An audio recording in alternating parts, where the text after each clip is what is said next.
President Obama at a meeting with House Democrats yesterday. Is Obamacare?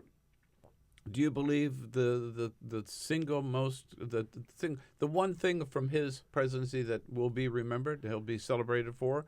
If not, what else? Well, I think there's a lot of things that he'll be remembered for from his presidency. I mean, Obamacare is certainly central to this, but you'll remember that when he came into office, we were in disarray. I mean, we were losing 800,000 jobs a month. And financially, we were on the brink. So I mean, there's a lot to be said about his stewardship through that storm and getting us back on track. I mean, a lot of Americans aren't happy about sort of direction of the country, but when you look at the sort of where this country is now from where it was when he took office, and look at the growth that we've had. I mean, most of Europe and most of large parts of Asia would love to have the growth that we've seen right now in unemployment at around 4%. I mean, that is, an amazing accomplishment. And although we've had issues in the Middle East, and certainly the Middle East is a very complicated place, but let's understand this is also a president who said he was going to pull us out and pull us back from the wars in the Middle East, and certainly some conservatives don't like it, but he has in fact kept his word and tried to pulled our armies back out of the Middle East and tried to negotiate in a way there to make the Arab states there a lot more involved in what's going on. Has it been completely successful? Has it been difficult? No, but I think if you understand where we were in 2008 with Americans frustrated about us being front and central and ground troops in the Middle East and fighting those wars, he's kept his word there. A part of his vision, one of his real goals, was to be the first post-racial president, if you will, and that's implied in your title. How has that worked out? Well, it has in a lot of ways. It has triggered this consciousness about the changes that are coming in our country. Look, Barack Obama is someone who, for the first time, because of the diversity and the changing demographics in this country, someone could lose the white vote by the massive numbers that he lost it, but still win back-to-back majorities, right? So Barack Obama is in fact the first president really to win back-to-back majorities, largely on the basis of a very diverse, changing demographic. You're talking about 43, 42% of white voters, and then in these battleground states where you're seeing the demographics change, particularly in states like Florida and increasingly North Carolina and Virginia, the demographics are changing. The Mitt Romney outperformed Ronald Reagan with white voters, and Ronald Reagan won a landslide. Mitt Romney outperformed Ronald Reagan and got 47% of the vote last time around. That is because of the demographic changes, and to a certain extent, and we shouldn't be surprised by this really. To a certain extent, it really is a realization that America's becoming a majority, or at least a plurality minority nation, and of course we're getting some backlash to that. We're not there yet.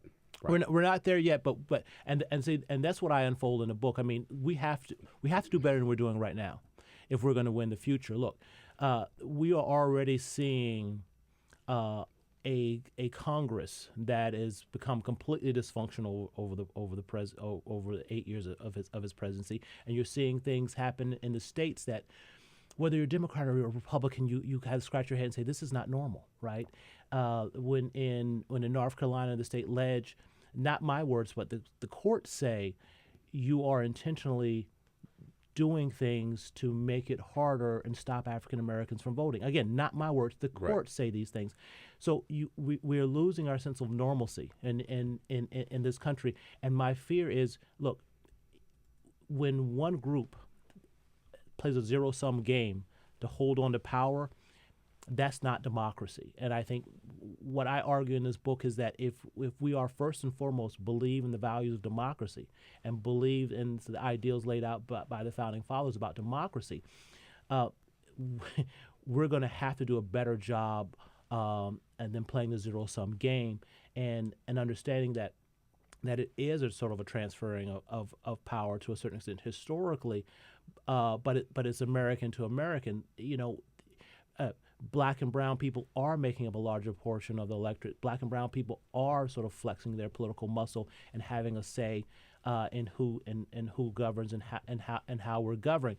And I argue in this book that we're in fact seeing a backlash of that with the historical group that's been in power, losing power if you play the zero sum game. But I don't point fingers. What I try to argue is, look, demographics are destiny. You know, we're not going to become less black and brown. Yeah. So we have to solve for this. No. We're not, right? So we in fact have to solve this for this on both sides. And what you've seen over the last couple of years, I would argue, is really, and look, you know, and again, I'm not playing partisan here, but when you look at the rhetoric that you saw in this past election, it's straight out of George Wallace, right? And I would argue that Trump really ran the Southern Strategy 2.0. He rebooted it, and instead of just and let's be clear, the Southern Strategy was a real thing. Atwater, diabolically brilliant, right?